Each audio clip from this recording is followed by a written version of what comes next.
सूर्यगढ़ राज्य के रूपनगर गांव में भोला अपने बूढ़े पिता भीमा और पत्नी सरला के साथ जिंदगी बिताता था। एक दिन सुबह से ही भीमा की तबीयत ठीक नहीं थी। वो बहुत कमजोर दिखाई दे रहा था। भोला उसके पास खड़ा होकर परेशान हो गया। पिताजी, आपकी तबीयत फिर खराब है। मैं अभी वैद्य जी को बुला कर लाता हूँ। पास खड़ी सरला ने भी सहमति में सिर हिलाया। हाँ जी, जल्दी जाइए। बाबूजी की हालत ठीक नहीं लग रही है। भीमा ने धीरे से अपनी आंखें खोलीं।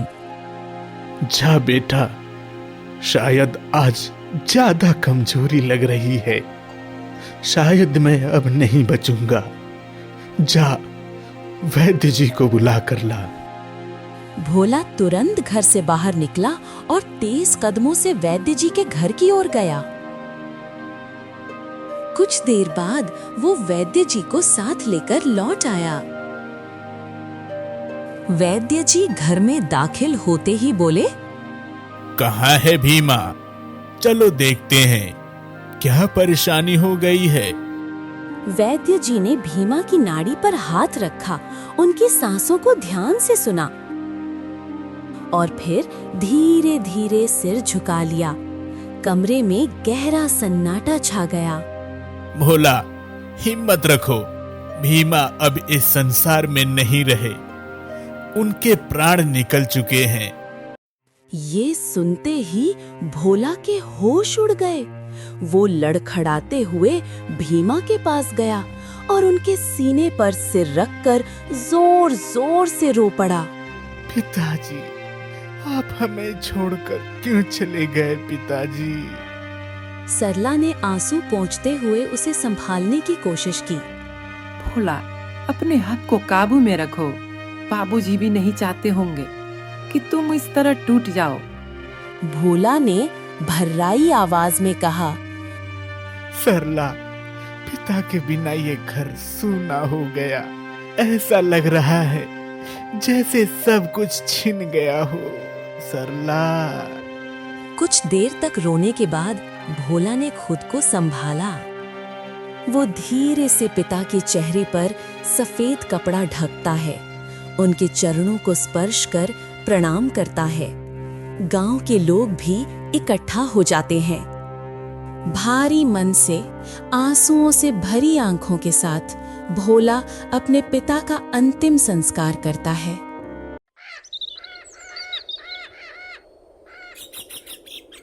कुछ दिन बाद भोला अपने घर की चिंता लेकर गांव के जमींदार सेठ धनीचंद की हवेली पहुंचा। चेहरे पर थकान, मन में चिंता और कदमों में भारीपन। भोला धीरे धीरे सेठ के सामने खड़ा हुआ। सेठ जी, इस बार खेत की फसल अच्छी नहीं हुई है। घर चलाना मुश्किल हो रहा है। मुझे थोड़ा धन दे दीजिए। अगले मौसम में फसल अच्छी हुई तो पूरा चुका दूंगा। सेठ धनीचंद अपनी बड़ी सी कुर्सी पर पान चबाते हुए तिरछी नजर से उसे देखने लगा। धन? पहले तू अपना पुराना कर्जा तो चुका। तेरे नाम पर तो पहले से ही बहुत हिसाब चढ़ा है। और सुन, तेरे पिता ने भी मुझसे कर्ज लिया था, वो भी तुझे ही भरना होगा। भोला घबराकर हाथ जोड़कर बोला, सेठ जी, मैं जानता हूँ कि कर्जा बाकी है, पर इतना सब एक साथ कैसे चुका दूं? मुझे थोड़ा और समय दे दीजिए। सेठ ने हिसाब की पोटली उठाकर थपथपाई और बोला, समय? यदि ब्याज समेत सब जोड़ दूं तो तेरा पूरा खेत भी दे दे, तब भी पूरा कर्ज नहीं होगा। समझ गया? सेठ जी, एक बार, बस एक बार दया कर दीजिए। थोड़ा धन और दे दीजिए। अगली फसल में जान लगा दूंगा और आपका कर्ज पूरा कर दूंगा।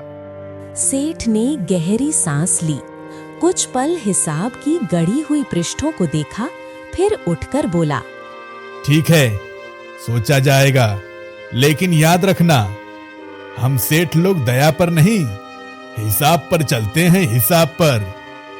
भोला चुपचाप सिर झुकाकर खड़ा ही रह गया, जैसे उसकी सारी उम्मीदें उसी आंगन में बिखर गई हों। भोला का मन बहुत बोझिल था। घर पहुंचकर वो थका हुआ सा चारपाई पर बैठ गया। सरला ने जब उसे इस हालत में देखा तो वो झुंझला उठी। क्या हुआ, फिर से जमींदार के यहाँ से बेइज्जती करा के आए हो? भोला ने सिर झुकाकर धीमे स्वर में कहा, सरला, इस बार की फसल अच्छी नहीं हुई तो समझ नहीं आता कि घर कैसे चलेगा। सेठ ने पुराना कर्ज भी मांग लिया। तुमसे तो कुछ अच्छा होने की उम्मीद ही नहीं रहती। कहते रहते हो इस बार फसल अच्छी होगी, उस बार ठीक हो जाएगा। सच बताऊं, मुझे तो तुम्हारी बातों पर भरोसा ही नहीं रहता। भोला चुपचाप सिर झुकाकर खड़ा था। लकड़हारे का काम क्यों नहीं शुरू कर लेते? लोग जंगल से लकड़ी लाते हैं, बेचते हैं, अच्छा मुनाफा होता है। पर तुम हो कि सिर्फ खेती की कसम खाए बैठे हो। ठीक है सरला, इस बार खेती पूरी मेहनत से करूंगा। अगर फिर भी सफल नहीं हुआ तो मैं लकड़हारे का काम कर लूंगा, ये वादा है मेरा। सरला व्यंग्य से हंस पड़ी। तुम हर बार यही कहते हो भोला, हर बार वही वादे, और आखिर में घर में खाने को अनाज तक नहीं बचता।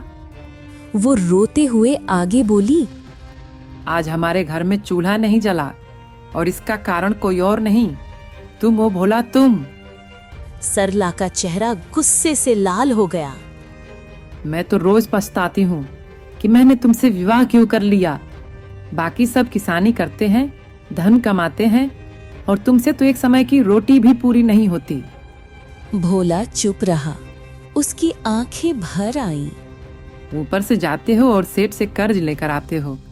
कब तक सहूंगी मैं ये गरीबी? सरला, मजबूरी में लिया था।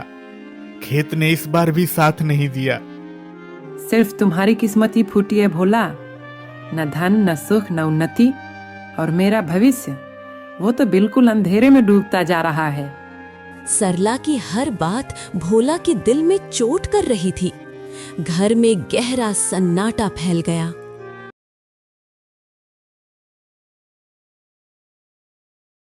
सुबह का समय था।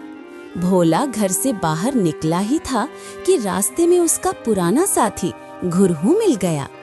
घुरहू ने भोला का उतरा चेहरा देखा तो मुस्कुराकर बोला, अरे सुनो भोला, कहाँ जा रहे हो इतने उदास होकर?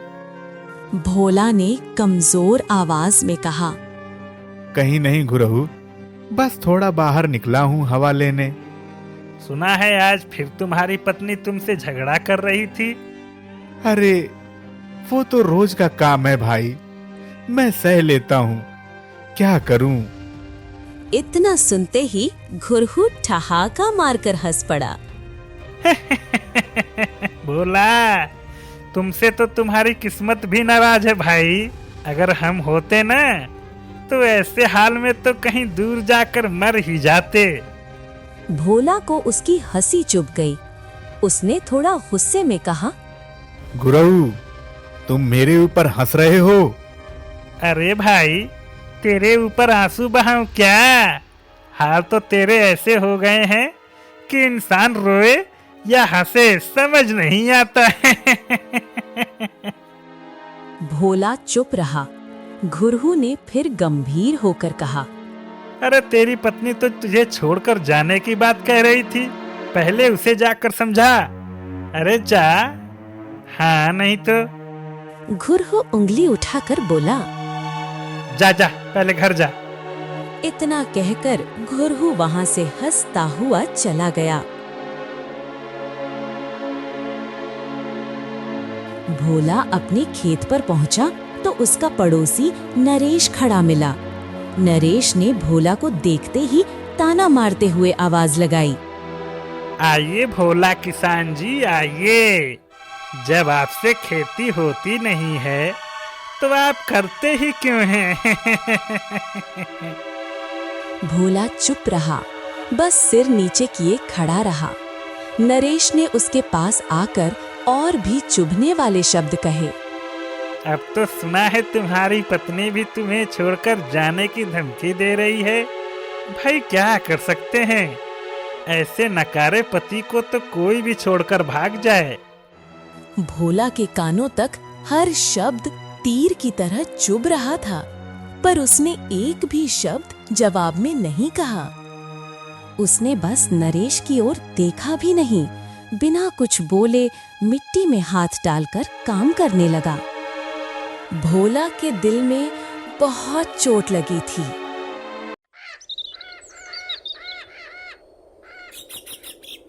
धीरे धीरे कई महीने बीत गए।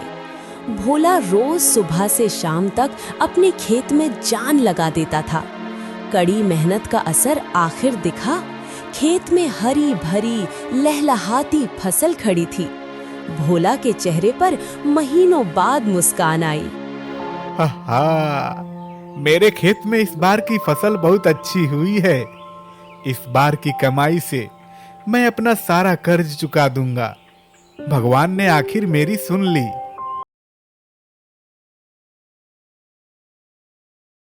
उसी रात भोला सुकून से सोने ही वाला था कि अचानक आसमान में गरजते बादल उमड़ पड़े। कुछ ही देर में तेज बारिश शुरू हो गई, इतनी तेज कि गांव वाले डरकर अपने घरों के बाहर तक झांकने लगे। मूसलाधार बरसात ने एक पल में सब डुबो दिया।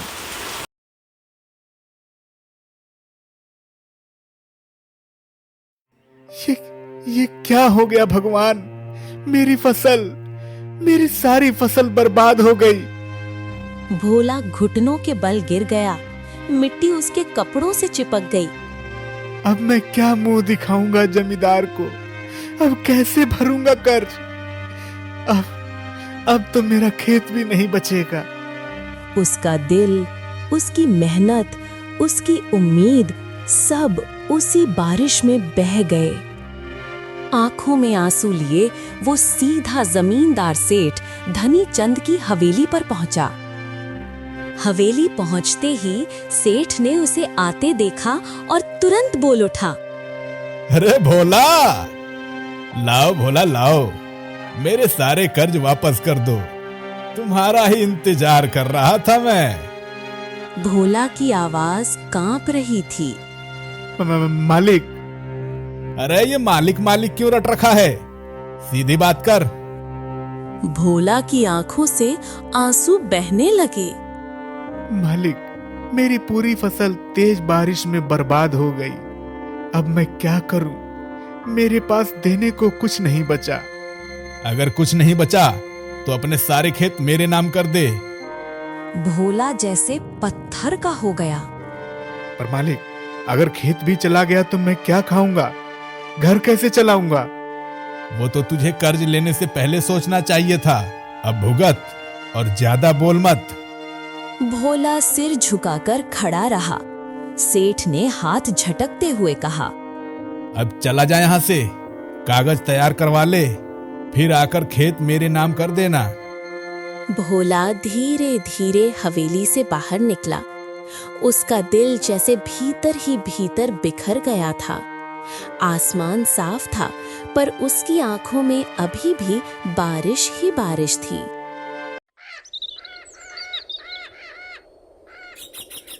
अब तो यकीन हो गया कि तुम्हारे बस का कुछ नहीं है, न खेती न कमाई, बस मुसीबतें ही मुसीबतें। भोला ने आंसू पोंछते हुए धीमी आवाज में कहा, ठीक है सरला, कल से मैं जंगल में लकड़ियां काटने जाऊंगा। उन्हें बाजार में बेचकर घर आऊंगा। सरला ने हाथ नचाते हुए और ताना मारा, कल से क्यों, आज से ही क्यों नहीं, आज ही जाओ। लेकिन सरला, लकड़ियां कहां से काटूं? किधर जाना होगा? सरला ने झुंझुलाकर जवाब दिया, जंगल के अंदर जो बड़ा झरना है ना, उसके पास की लकड़ियां बहुत महंगी बिकती हैं। सब कहते हैं कि वहाँ की लकड़ियां बाजार में सबसे ज्यादा दाम पर बिकती हैं। पर सरला, मैंने सुना है वो जगह ठीक नहीं है। कहते हैं कि झरने के पास के पेड़ पौधे शापित हैं। जो वहां जाता है वो वापस नहीं आता। मुझे कुछ नहीं पता, गरीबी ने हमारा घर तक निगल लिया है। तुम्हें जो करना है करो, पर वहीं जाओ, महंगी लकड़ियां लाओ, तो ही घर का चूल्हा जलेगा। भोला चुप हो गया।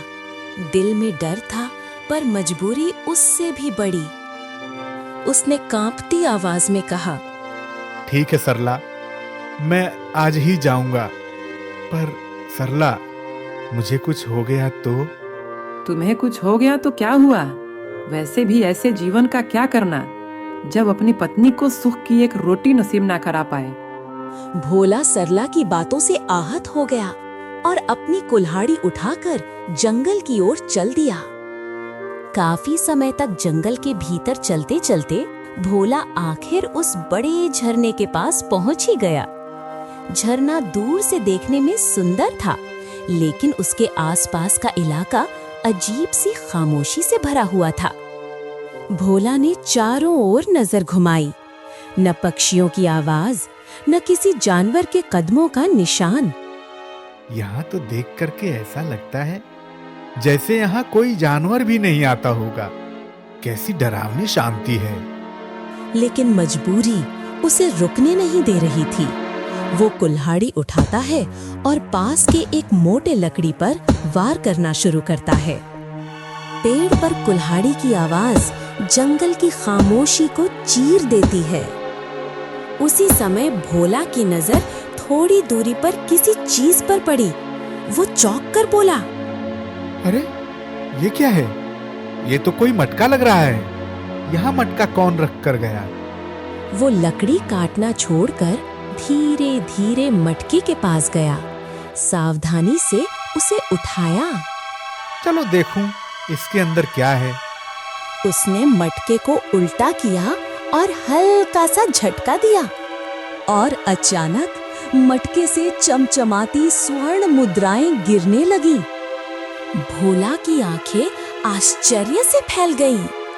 अरे वाह, ये तो सोने की मुद्राएं हैं। ये तो कोई जादुई मटका है। उसके चेहरे पर महीनों बाद सच्ची मुस्कान लौट आई। मैं इसे अपने घर ले जाऊंगा, सरला को दिखाऊंगा। वो बहुत खुश हो जाएगी। अब शायद हमारा बुरा समय खत्म हो जाए। कांपते हुए हाथों से भोला ने मटका उठाया और तुरंत घर लौट आया।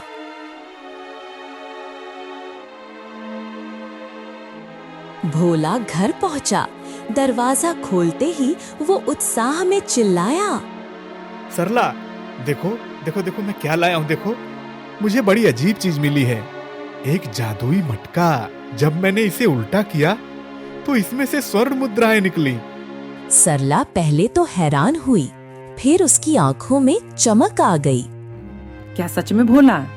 तब तो ये बहुत अच्छी बात है।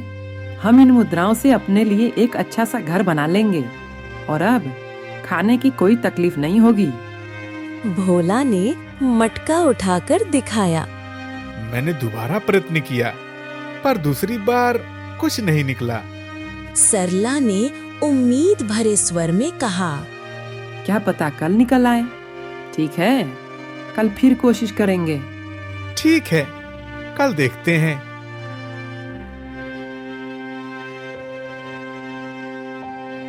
अगली सुबह सूरज निकलते ही भोला मटका उठाकर बाहर आया। उसने गहरी सांस ली, फिर मटके को उल्टा किया और हल्का सा झटका दिया। फिर से 2 स्वर्ण मुद्राएं बाहर गिरी। भोला खुशी से उछल पड़ा। सरला, आज फिर निकला है। देखो देखो देखो, ये देखो। सरला की आंखों में खुशी की चमक छा गई। धीरे धीरे ऐसा रोज होने लगा। भोला हर सुबह मटके को उलटता और उसमें से स्वर्ण मुद्राएं निकलती रहती। दिन बीतते गए और भोला तथा सरला के जीवन में अंधकार की जगह रोशनी लौटने लगी। भोला ने जमींदार से अपना खेत वापस छुड़ा लिया और फिर गांव के वही लोग जो कभी भोला का मजाक उड़ाते थे, उसे नकारा, निकम्मा कहकर हंसते थे, आज वही लोग उसका सम्मान करने लगे।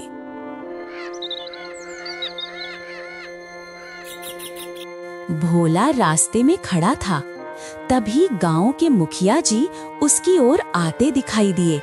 उन्होंने आते ही आवाज लगाई, अरे बेटा भोला, अच्छा हुआ तू यहीं मिल गया। मैं तो तेरे घर ही आ रहा था, हालांकि मैं आना नहीं चाहता था। क्यों मुखिया जी, ऐसी क्या बात है कि आप मेरे घर नहीं आना चाहते? बेटा, तेरी पत्नी सरला का रवैया अब ठीक नहीं रहता। जब से तुम्हारे घर में धन आया है, वो बहुत ज्यादा घमंड करने लगी है। खैर, वो पहले भी थोड़ी ऐसी ही थी। मुखिया जी, मैं आज भी वही भोला हूं जो पहले था। धन से मेरा मन नहीं बदला है। बताइए, बताइए क्या काम है? बेटा, अब तो तेरे पास इतना धन हो गया है तो तू गरीबों की मदद भी किया कर। आज ही तेरी पत्नी ने गरीब रामू का अपमान किया, जो बिल्कुल ठीक नहीं है। ठीक है मुखिया जी, इस विषय में आज ही सरला से बात करूंगा। भोला ने कदम मोड़े और चुपचाप अपने घर की ओर चल पड़ा।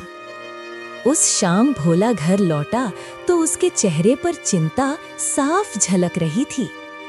भोला गहरी सांस लेकर बोला, सरला, मैं तुमसे एक जरूरी बात करना चाहता हूँ। कैसी बात? मुखिया जी बता रहे थे कि तुमने गरीब रामू का मन दुखाया। तुम भूल गई कि हम भी एक समय बहुत गरीब हुआ करते थे। शायद तुम भूल गए कि जब हम गरीब थे, यही गांव वाले हमारा मजाक उड़ाते थे। किसी ने हमारी मदद नहीं की थी। ओहो, दूसरों ने क्या किया, क्या कर रहे हैं, हमें उससे मतलब नहीं है सरला। थोड़ा समझा करो। सरला ने तुनक कर कहा। मुझे कुछ नहीं समझना। कमरे में भारी सन्नाटा फैल गया। भोला कुछ पल चुप रहा, फिर बोला, अब सुनो, हमारे पास अब पर्याप्त धन है। मैं चाहता हूँ कि इन मुद्राओं से हम कोई व्यापार शुरू करें ताकि भविष्य सुरक्षित रहे। कब तक हम इस मटके से निकलने वाली मुद्राएं जमा करते रहेंगे? तुम्हारा क्या कहना है? तुम्हारा दिमाग काम कर रहा है कि नहीं कर रहा है? मेरा दिमाग नहीं, तुम्हारा दिमाग काम नहीं कर रहा सरला। तुम्हारे मन में लालच आता जा रहा है। जब से ये मटका आया है ना, मैं देख रहा हूँ तुम्हारे भीतर धन की भूख बढ़ती जा रही है। फालतू की बकवास मत करो। मेरे लिए वही मटका काफी है। वही हमारा भाग्य है, समझे? क्या पता सरला, वो मटका आज धन दे रहा है, कल ना दे। इस पर भरोसा करना ठीक नहीं है ना। पर सरला के मन पर लालच का अंधेरा बैठ चुका था। तुम्हारे व्यापार के लिए मैं एक साथ ढेर सारी मुद्राएं निकाल लेती हूँ इस मटके से। मैं अपनी जमा की गई स्वर्ण मुद्राएं तुम्हें नहीं दूंगी। ऐसा करना ठीक नहीं रहेगा सरला। अरे, उसमें तो आज तक मैंने हाथ डालकर नहीं देखा, तो तुम्हें क्यों देखना? तुम तो चुप ही रहो, तुमसे यही उम्मीद कर सकती थी। इतना कहकर सरला ने गुस्से में मटके को पकड़ा और हाथ अंदर डाल दिया। लेकिन मटके के भीतर कुछ भी नहीं था। साथ ही मटके के ऊपर अचानक रंग बिरंगे धुएं जैसे बादल छा गए। मटके का रंग पल भर में बदल गया और काला धुआं हो गया। सरला घबरा गई। मटके से निकला हल्का धुआं उसके चेहरे पर लगा। अचानक उसकी आंखें उलट गईं और वो वहीं जमीन पर गिर पड़ी। सरला बेहोश हो चुकी थी। सरला, सरला, ये क्या हो गया तुम्हें? सरला के जमीन पर गिरते ही भोला का दिल दहशत से कांप उठा। वो बिना देर किए भागता हुआ गांव के वैद्य जी के घर पहुंचा। वैद्य जी, जल्दी चलिए, सरला बेहोश हो गई है। कृपया करके जल्दी चलिए। वैद्य जी उसके साथ तुरंत आए। घर पहुंचते ही उन्होंने सरला की नाड़ी देखी, उसकी आंखों की हरकत जांची और गहरी सोच में पड़ गए। कुछ पल बाद उन्होंने गंभीर स्वर में कहा, भोला, तुम्हारी पत्नी को बहुत ही विचित्र बीमारी हुई है। इसे इतनी आसानी से ठीक नहीं किया जा सकता। भोला का दिल बैठ गया। वैद्य जी, क्या सरला ठीक हो जाएगी? कुछ बताइए वैद्य जी, बताइए। इसका इलाज साधारण औषधियों से नहीं किया जा सकता।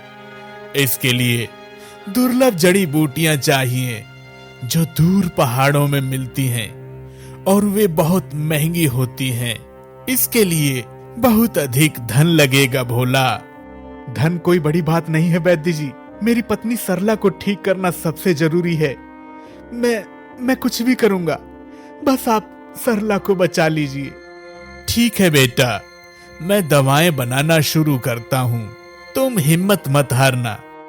उसी दिन से भोला की दुनिया एक ही बात पर टिक गई, सरला को ठीक करना। सरला के इलाज के लिए दुर्लभ और महंगी जड़ी बूटियां हर दिन अधिक धन मांग रही थीं। भोला बिना सोचे देता गया, पर धीरे धीरे उसका पूरा धन सूखते कुएं की तरह खत्म हो गया।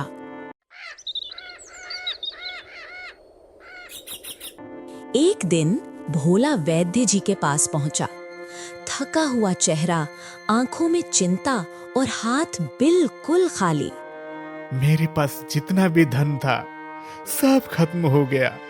अब मेरे पास कुछ नहीं बचा। वैद्य जी ने गहरी सांस ली और गंभीर स्वर में बोले, भोला, सरला का इलाज कुछ दिन और बाकी है। अगर ये इलाज बीच में रुक गया तो वो फिर से पहले जैसी हो जाएगी और उसके बाद उसे ठीक करना नामुमकिन हो जाएगा।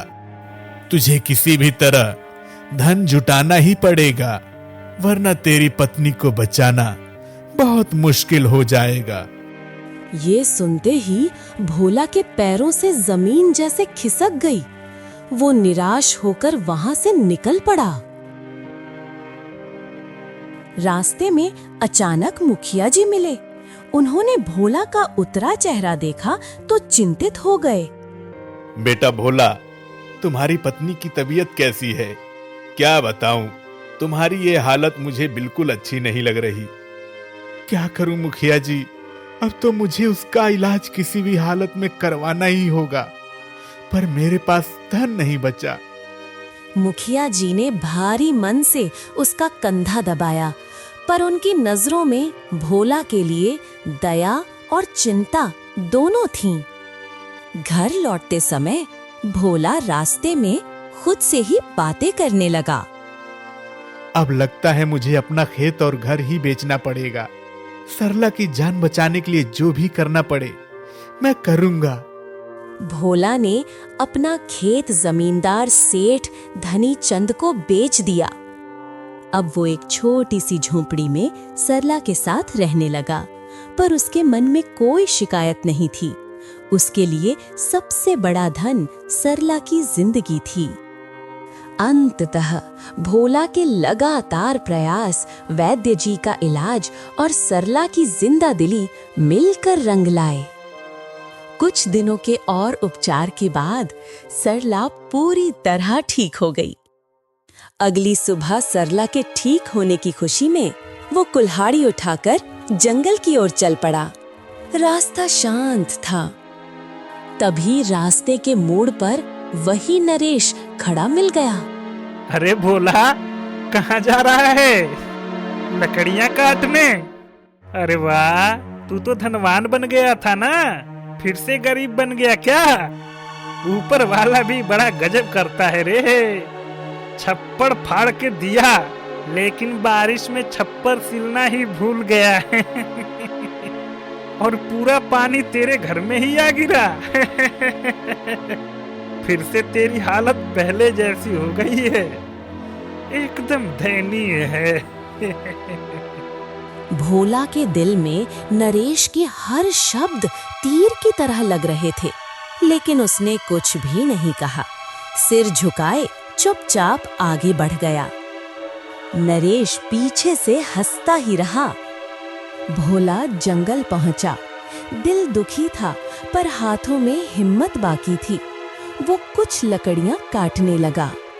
शाम होते होते उसने थोड़ी लकड़ियां इकट्ठा की और थके कदमों से वापस अपने घर की ओर लौटा।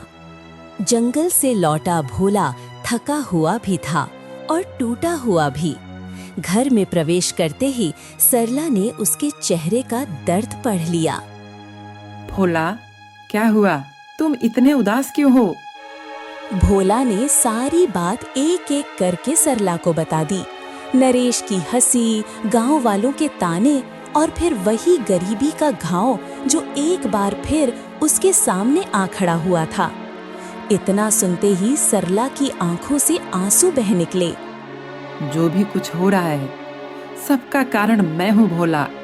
अगर मैं लालच ना करती, अगर मैंने उस मटके में हाथ न डाला होता, तो आज हमारी ये हालत नहीं होती। वो जमीन पर बैठ गई और अपने आंचल से आंखें पोंछते हुए बोली, मुझे तो लगता है कि मटके में हाथ डालने के कारण ही मुझे शाप लगा था। शायद इसलिए सारा धन खत्म हो गया। आज मुझे समझ आ गया है कि लालच बुरी बला है। भोला ने तुरंत पास जाकर उसके आंसू पोंछे और नरम आवाज में कहा, अरे बस सरला, बस तुम इतना समझ गई, यही बहुत है। हमें जितना मिलता है उतने में ही खुश रहना चाहिए। किस्मत जितनी दे उसे स्वीकार करना ही भलाई है। भोला, मैं अपनी गलती के लिए तुमसे माफी मांगना चाहती हूँ। और जैसे ही सरला ये शब्द बोलती है, अचानक उनके घर के अंदर रंग बिरंगे किरणों में बदल गई। कमरा चमकीली रोशनी से भर गया। फिर बाबा प्रकट होते हैं।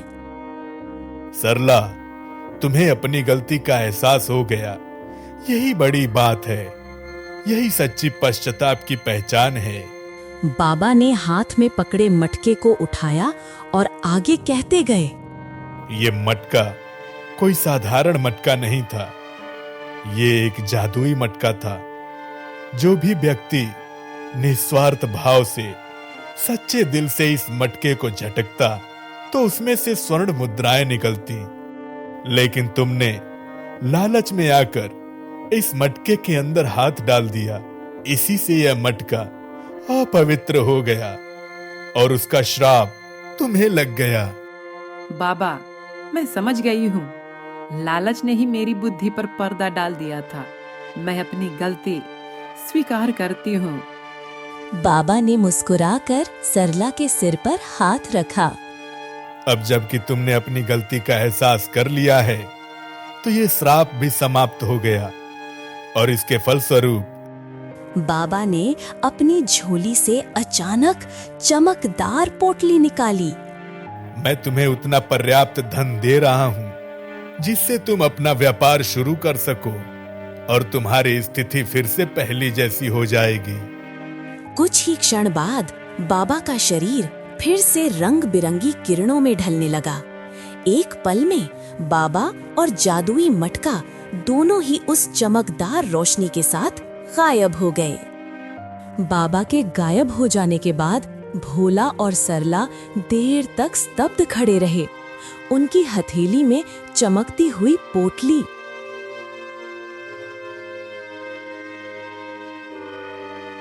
अगले ही दिन भोला उस धन को लेकर जमींदार के पास पहुंचा। सेठ जी, मैं अपना खेत और घर दोनों वापस लेना चाहता हूँ।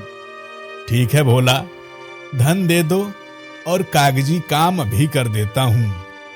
कुछ ही समय में भोला ने अपना खेत और घर दोनों वापस ले लिए। भोला ने एक छोटा सा व्यापार शुरू किया। दोनों ने मिलकर हर कठिनाई को पीछे छोड़ दिया और इसी तरह भोला और सरला खुशी खुशी अपने जीवन में आगे बढ़ते गए।